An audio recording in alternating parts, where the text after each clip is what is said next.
The courtroom smelled like copper and fear. Nadia Okonkwo had noticed this during her 3 days of trial, how the alien air filters gave everything a metallic taste that sat heavy on her tongue. She stood now in the center of a circular platform, surrounded by 6 towering figures who looked down at her like she was an insect they were deciding whether to crush. Counselor Mivith leaned forward. His compound eyes reflected Nadia's image back at her 1,000 times. The Sothrani were beautiful in their own way, she thought. Tall and segmented, with shells that shimmered between purple and black. But there was no beauty in his voice when he spoke. Dr. Nadia Okonkwo of Earth, you have been found guilty of interference in natural extinction protocols. You transported 200 Pelori refugees to protected Moon Sigma, for without authorization. You defied direct orders from this council. You undermined the natural order of galactic selection. Nadia said nothing. There was nothing to say. She had done exactly what they accused her of. She would do it again. The Pelori were small creatures, barely reaching her knee.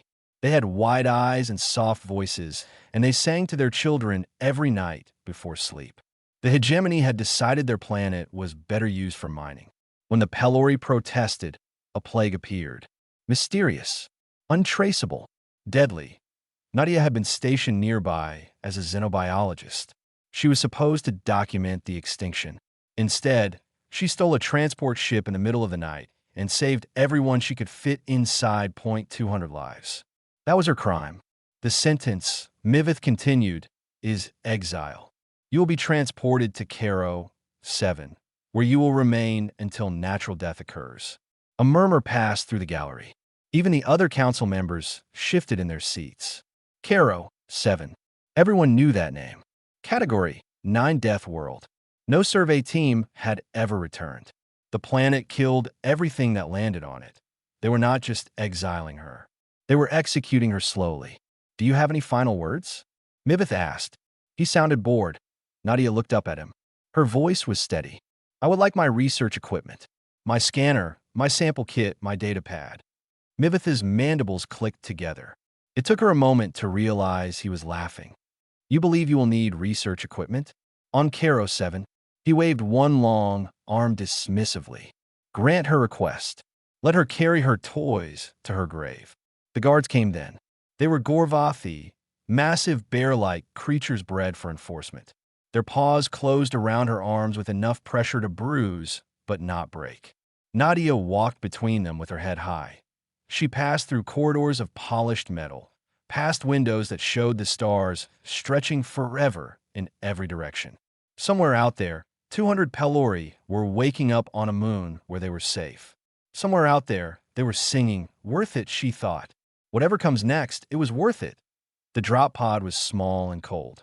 They gave her 30 days of rations, a basic shelter kit, her research tools, and one change of clothes. No weapons, no communication device, no hope that a technician sealed the door. Through the small window, Nadia watched Station Meridian 9 grow smaller as the pod drifted toward its launch trajectory. She could see Caro 7 now, growing larger in the opposite viewport, red and orange and brown, wrapped in storms that moved like living things. The pod's automated system spoke in a flat voice. Atmospheric entry in 10 minutes. Brace for turbulence. Nadia strapped herself into the single seat and closed her eyes. She thought about Earth, a planet she had not seen in 15 years.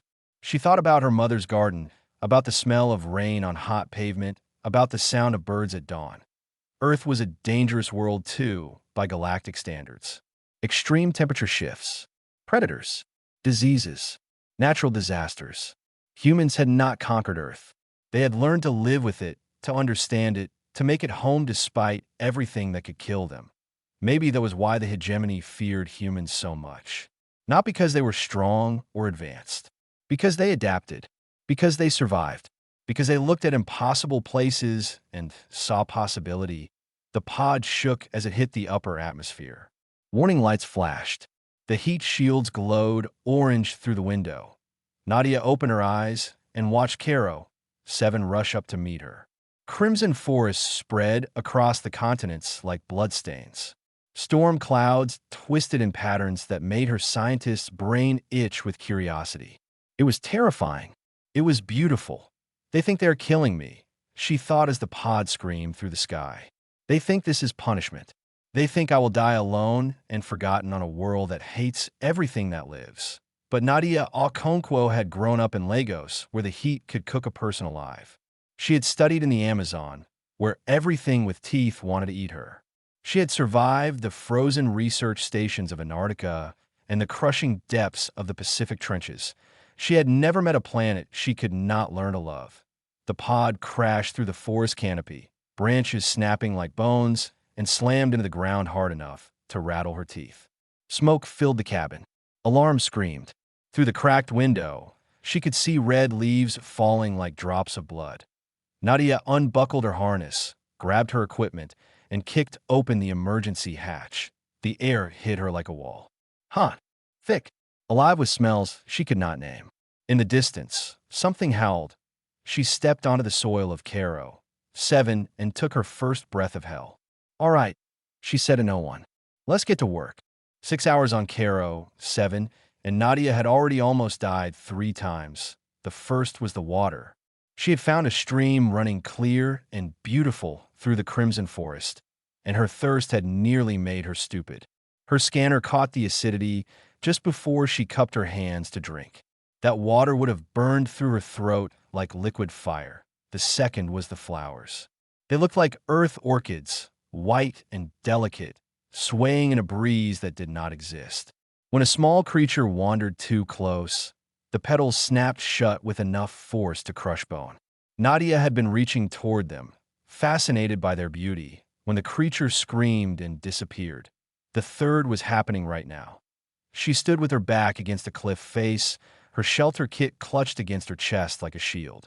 In front of her, 6 creatures circled slowly. She had already named them in her head. Razorbacks. 6 legs, each ending in claws that could tear through metal. Bodies covered in overlapping bone plates. Heads that were mostly jaw, they were the size of wolves.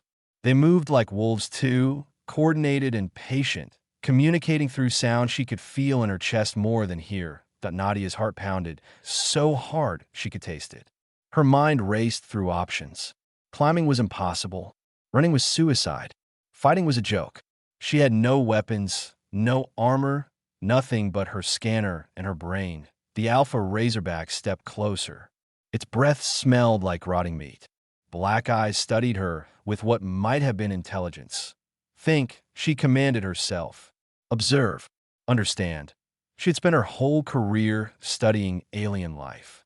Every species had patterns. Every predator had rules. These creatures had not attacked yet. Why? They had her cornered. She was easy prey. What were they waiting for? The alpha made a sound, low and rumbling, somewhere between a growl and a moan. The others responded in kind communication. They were talking about her. Nadia fumbled with her scanner, hands shaking. She ran an audio analysis, capturing the frequency of their calls. The pattern repeated. The same sound, over and over, passed between pack members like a question being asked. She found a similar frequency in her captured recordings. A wounded razorback she had heard earlier crying out after being attacked by something larger. A distress call. Nadia had never done anything braver or more foolish in her life. She adjusted her scanner to emit sound, matched the frequency, and played the distress call. The effect was immediate. The pack froze. The alpha's head tilted. The circling stopped. She played it again. The alpha approached her. Not to attack, to investigate. Its massive head came within inches of her face, so close she could see her reflection in its dark eyes. It sniffed her. Once. Twice. A rumble passed through its throat. Then it turned and walked away. The pack followed without looking back. Nadia slid down the cliff face and sat in the dirt, her whole body trembling. She laughed and cried at the same time, snot and tears mixing on her face, not caring at all how she looked. She had just spoken to them. Badly, clumsily, probably saying something completely wrong. But she had communicated, and they had listened. That was the moment Nadia understood how she would survive this world. not by fighting it, by learning its language. The next week passed in a blur of terror and discovery. She ate only what her scanner confirmed was safe, which meant mostly insects and a type of fungus that tasted like wet cardboard. She slept in trees, strapped to branches, waking every hour to scan for predators. She found the caves on day 5. A network of tunnels carved into the cliffs by some ancient river, now dry. The air inside was cooler. A freshwater spring bubbled up from deep underground, filtered through mineral deposits until it ran clean and sweet. Life existed here too, but smaller, less aggressive. Bioluminescent fungi grew on the walls, casting everything in soft blue and green light. Small creatures scattered when she approached, but did not attack. Nadia claimed the largest cave as her own. She set up her damaged shelter kit, arranged her equipment, and for the first time since landing, allowed herself to feel something other than fear. She began keeping logs, recording everything. The plants that moved toward sound, the insects that only emerged at dusk, the weather patterns that could shift from calm to deadly in minutes. She mapped the territory around her caves, marking danger zones and safe passages. The Razorback pack passed near her territory twice. The second time, the Alpha paused at the edge of the treeline. It looked toward her cave entrance where she stood watching. A rumble passed through its chest, almost like a greeting. Nadia rumbled back, imitating the sound as best she could. The Alpha's tail twitched. Then it led its pack away into the forest. On day 8, Nadia sat at the mouth of her cave and watched the twin suns set. The sky turned colors she had no names for. The forest came alive with sounds that no longer seemed quite so threatening. She activated her data pad and began recording. Personal log, day 8 on Caro 7. I was supposed to be dead by now. The Hegemony Council expected to check their records in a few months and note another successful execution. They were wrong. She paused, looking out at the world that was trying so hard to kill her. I think I have found where I'm meant to be. This planet does not hate life. It simply demands respect. Everything here has earned its place through strength or cunning or adaptation. The Hegemony never understood that. They see death worlds as mistakes to be avoided. I see a challenge to be accepted. She smiled, the expression strange on her face after so long without reason to use it. My name is Nadia Okonkwo. This is my home now, and I am just getting started. The crash woke her at dawn. Nadia had lived on Caro 7 for 93 days. She knew every sound this world made. The morning calls of the flying creatures, the rumble of distant storms, the crack of trees falling in the deeper forest. But this sound was different. Metal tearing, engines failing, something from beyond this world breaking through the sky. She grabbed her scanner and climbed to the cliff above her caves. Smoke rose from the eastern forest, a black column against the orange sky. Her scanner picked up the heat signature of a crashed vessel, small, probably an escape pod. Nadia stood very still, processing what this meant. Another exile. Another person Hegemony had thrown away like garbage. Someone who would die within hours if she did not help. She thought about ignoring it. 93 days of solitude had changed her. She had found peace in being alone, in knowing that the only life she was responsible for was her own. Another person would complicate everything. But the smoke kept rising. And somewhere in that wreckage, someone was probably terrified and bleeding. Nadia climbed down and started walking. She found him surrounded by predators. Not razorbacks, but something worse. Tree stalkers, she called them. Long and thin, built for ambush, with claws that injected paralytic venom. 3 of them circled a figure huddled against a burning pod, clicking their mandibles with anticipation. The figure was Sothrani. Nadia recognized the segmented body, the compound eyes, the purple-black shell. Her stomach twisted with something ugly. The Sothrani had sentenced her to this place. The Sothrani had laughed as she was dragged away. The tree stalkers moved closer. The Sothrani made a sound of pure terror. Nadia pulled out a small device she had built from salvage parts. It emitted a frequency that hurt the tree stalker's sensitive hearing. She had used it twice before, and both times it had worked. She pressed the button. The sound was too high for her ears, but the tree stalkers screamed and scattered into the forest. The Sothrani collapsed against his ruined pod. His shell was cracked in several places. Purple fluid leaked from wounds on his torso and legs. His compound eyes were wild with fear as she approached. "Please," he said in accented common. "Please do not hurt me." Nadia stood over him, looking down at this broken creature who belonged to the species that had destroyed her life. She could walk away. No one would ever know. The planet would do the rest. Instead, she knelt beside him and opened her medical kit. "I am going to help you," she said. "This will hurt. Try not to scream. The noise attracts predators." His name was Revel. He was young, barely an adult by Sothrani standards. He had spoken against the Hegemony's extinction protocols in a public forum, demanding answers about why so many species were dying under their rule. His own people had arrested him within hours. "They called me a traitor," he said as Nadia cleaned his wounds with antiseptic made from local plants. "They said I was betraying our place in the natural order. I asked one question, and they threw me away." "One question is all it takes," Nadia replied. "I saved 200 lives." Same result. Revel's eyes focused on her face. "You are the human, the one from the trial. Counselor Mivith spoke of you. He said the death world would break you within days." Counselor Mivith was wrong. Getting Revel back to her caves took most of the day. He was heavier than he looked, and he kept passing out from pain and blood loss. Twice they had to hide from predators. Once she had to carry him across a field of carnivorous flowers, stepping carefully between the deadly white petals. By the time they reached safety, Nadia was exhausted. She laid Revel on a bed of soft fungus and collapsed beside him, breathing hard. Over the next 2 weeks, she learned that Sothrani did not adapt easily. The gravity made Revel weak and clumsy. The air irritated his breathing tubes. The food made him sick more often than it nourished him. Nadia modified her home.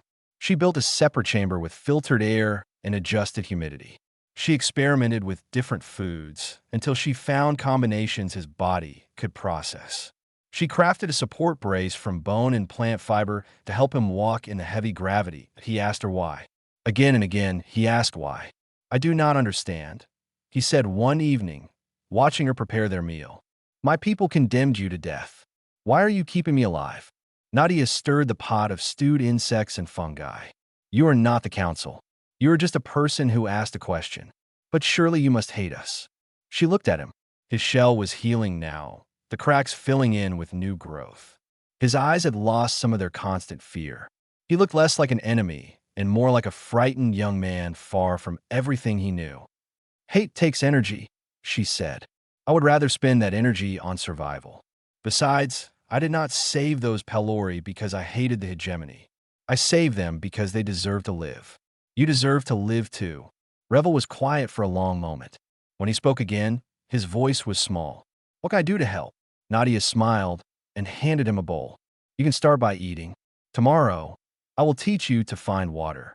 The day after, we will work on identifying safe plants. You have a lot to learn. I'm not sure I can survive this world." "Neither was I," she said. "But here we are." That night, for the first time in 93 days, Nadia heard another voice in her caves. Revel was not strong yet. He was not useful yet.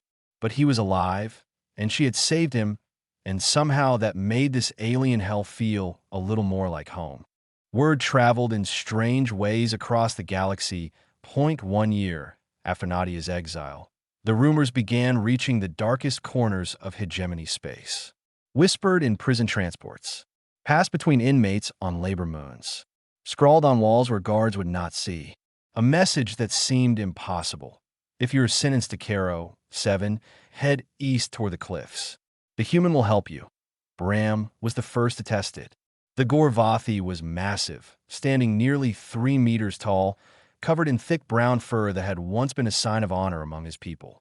He had been a soldier, commanded to execute prisoners of war after a border conflict. He refused. His own officers dragged him before the hegemony courts. When his pod crashed on Caro 7, he expected to die fighting. Instead, he found a small human woman and a nervous Sothrani waiting at the edge of the forest. "Follow us," Nadia said. "Keep your voice down. Watch where you step." Bram almost laughed. This tiny creature was giving him orders. But something in her eyes stopped him. A certainty that did not match her size. He followed. The twins came next. Lys and Pell were Venery, small bird-like beings with bright feathers and clever hands. They had stolen medicine from a Hegemony warehouse and smuggled it to their dying colony. Thousands had lived because of their crime. The council thanked them by throwing them away. They arrived half dead, their feathers dull and broken, their spirits nearly crushed. Revel nursed them back to health, while Nadia expanded the cave system to accommodate their needs. Old Kareth was the strangest arrival. The Morvine were an aquatic species, forced to wear mobility suits when outside water. Kareth had taught history at a prestigious academy for 200 years. Then he began teaching the truth, the parts the Hegemony wanted forgotten. How many species had really died under their rule? How the natural order was anything but natural. His suit was damaged when his pod landed. Nadia spent 3 days repairing it before he could breathe properly again. "Why did you help me?" he asked, the first words he spoke after regaining consciousness. His voice came through speakers in his suit, deep and ancient. "Because you needed help," Nadia replied. "That is not how the galaxy works." She shrugged. "Maybe that is why the galaxy is broken." The settlement grew. 23 residents from 9 different species. Nadia stopped calling it a camp and started calling it Haven, but growth brought problems. Resources stretched thin. Tensions rose between species that had never lived together before. Bram especially struggled, his warrior instincts telling him that survival required dominance. "You are too soft," he growled at Nadia one evening. "This place needs strength. Rules. Someone in charge who can enforce order."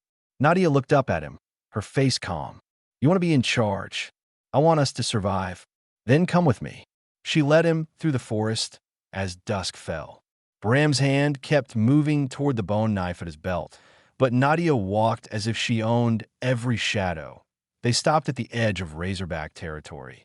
The pack emerged from the darkness, 6-legged predators that made even Bram nervous. The alpha approached Nadia, its massive head lowering until her hand rested on its skull. "When I first arrived here," she said quietly, "this pack almost killed me.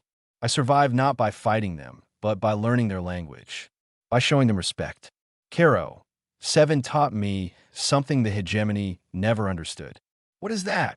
"Strength is not about what you can kill." She scratched behind the alpha's bone plating, and it rumbled with pleasure. "It is about what you can understand." Bram watched the deadliest predator on the planet lean into a human's touch like a pet. Something shifted behind his eyes that he did not challenge Nadia again. The seasons turned. Haven developed structure. Hunting parties led by those who knew the forest best. Farming rotations using techniques adapted from 9 different worlds. Construction projects that combined technology and biology in ways none of them could have imagined alone. Lys and Pell built a communication array from salvage pod parts. It could not reach Hegemony space, but it could detect approaching ships. Early warning for anyone else who might come. Kareth taught history to anyone who would listen. Real history. The young learned not just how to survive, but why they needed to, what they were carrying forward. Nadia created a council. 1 representative from each species, each voice equal, each vote counting the same. Decisions made together. Responsibilities shared. When the mega-predators migrated through their territory, 100 beasts that could crush caves with their weight, Haven worked as one. Gorvathi's strength set up barriers. Sothrani coordination mapped escape routes. Venery ingenuity created sound systems that redirected the herd. Morvine knowledge predicted their patterns. They survived. More than survived. They watched the migration pass around them like water around a stone. That night, they celebrated. Different species sharing food and stories and laughter in the blue-green light of the fungus caves. Nadia sat at the edge, watching, feeling something warm spread through her chest. She had not just survived. She had built something. A community of outcasts who had every reason to hate each other, working together, protecting each other, becoming family. Revel appeared beside her. Lys detected something. A Hegemony survey drone passed overhead this afternoon. High altitude, quick scan. They know we are here. Nadia nodded slowly. She had expected this eventually. Then we prepare, she said. Whatever comes next, we face it together. She looked out at Haven, at the impossible family she had built from nothing. Let them come, she thought.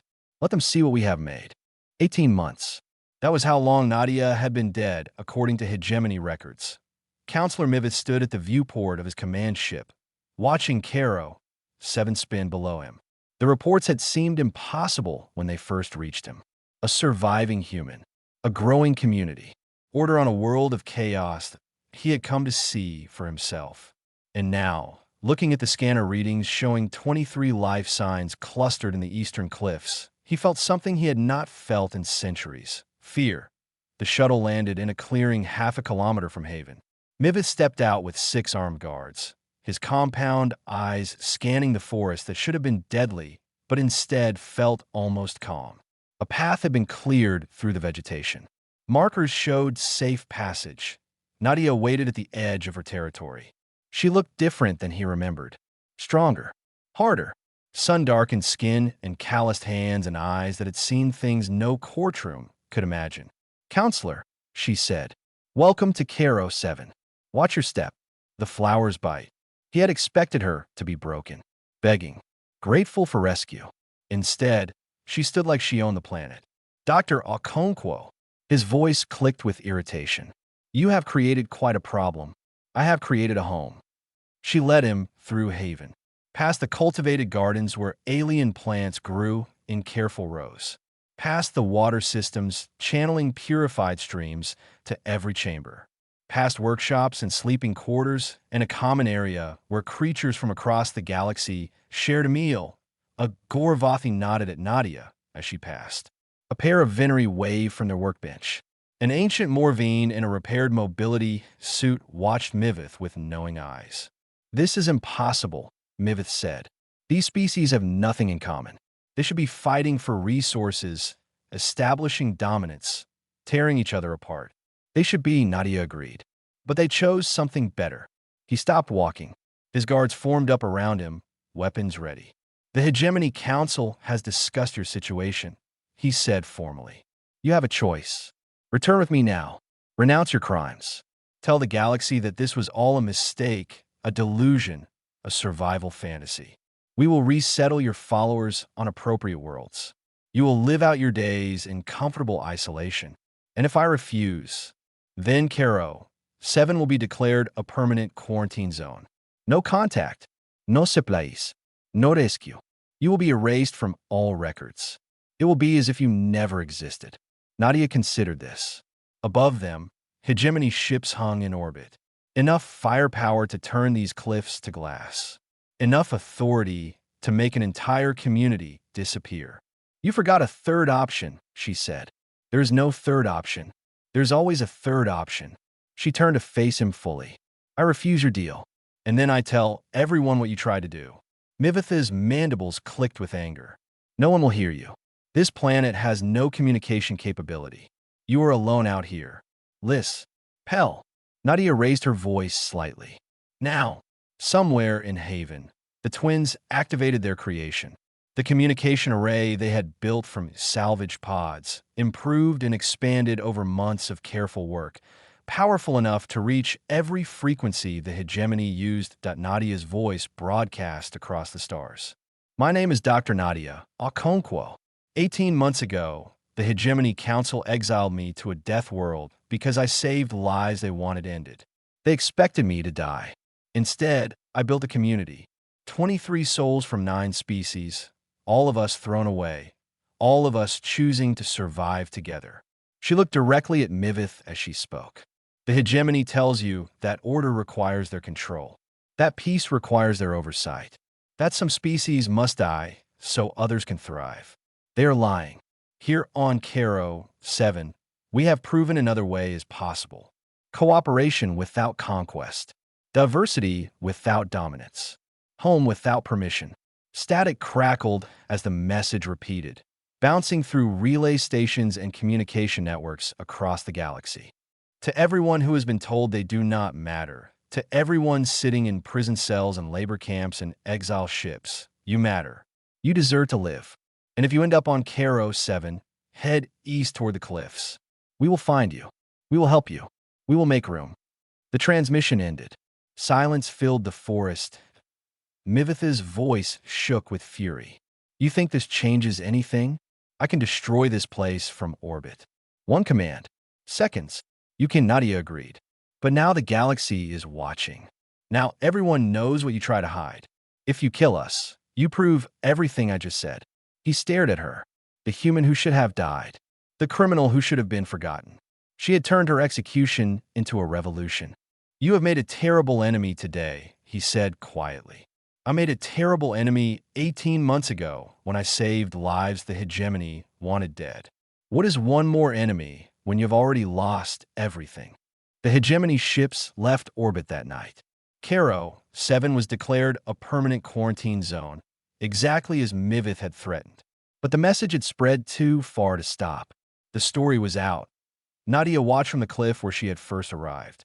Revel stood beside her, his shell reflecting the starlight. They will be back, he said. I know. We will need to be ready. We will be. Below them, 3 new pods broke through the atmosphere. More exiles. More outcasts. More people who had heard the message and chosen a death world over hegemony submission. Nadia smiled. Come on, she said. Let's go welcome them home. 5 years changed everything and nothing. Nadia walked through streets that had not existed when she first crashed here. Buildings carved into cliff sides. Bridges spanning canyons. Gardens growing on terraces that caught the light of the twin suns. Haven had become a city of 400 souls, 27 species, all of them thrown away by a galaxy that believed they had no value. Children ran past her, playing a game that combined elements from a dozen different cultures. A young Sithrani chased a Gorvathi cub, while Venery twins kept score from a nearby branch. They had been born here, these children. They knew no other home. They called themselves the Rooted. The Razorback Alpha found her near the eastern gate, pressing its massive head against her hand in greeting. It was old now, gray spreading through its bone plates, but it still patrolled the borders of Haven as if the settlement were part of its territory. In a way, it was. Nadia. Revel appeared beside her, datapad in hand. The delegation has arrived. She nodded and followed him to the meeting hall. Her joints ached in the morning now. Silver threaded through her hair. 39 years old, and she felt ancient in the best possible way. The delegation waited inside. 5 representatives from the coalition of younger species, civilizations that had watched Haven grow from impossible rumor to undeniable reality. They had come not as conquerors or judges, but as students. Their leader was a young female from a species Nadia did not recognize. Tall and willowy, with skin that shifted colors based on emotion. Right now it showed pale blue. Nervous. Hopeful. Dr. Okonkwo, she said. Thank you for receiving us. My name is Seneth. We have traveled very far to see your community. You have traveled far to see what we built, Nadia corrected gently. Haven does not belong to me. It belongs to everyone who calls it home. She gave them the tour herself. The water purification systems designed by Venery engineers. The defense networks planned by Gorvathi strategists. The historical archives maintained by Kareth, now the oldest resident of Haven, his mobility suit decorated with honors from species that had never honored a Morvine before. She showed them the integration programs where new arrivals learned to survive. The council chambers where every species had equal voice. The medical facilities that combined knowledge from across the galaxy to heal injuries no single culture could treat alone. This should not work, Seneth said quietly. Our models, our histories, everything tells us that different species cannot coexist without hierarchy.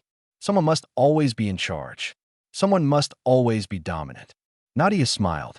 Your models are based on hegemony data. The hegemony has always needed hierarchy to maintain control.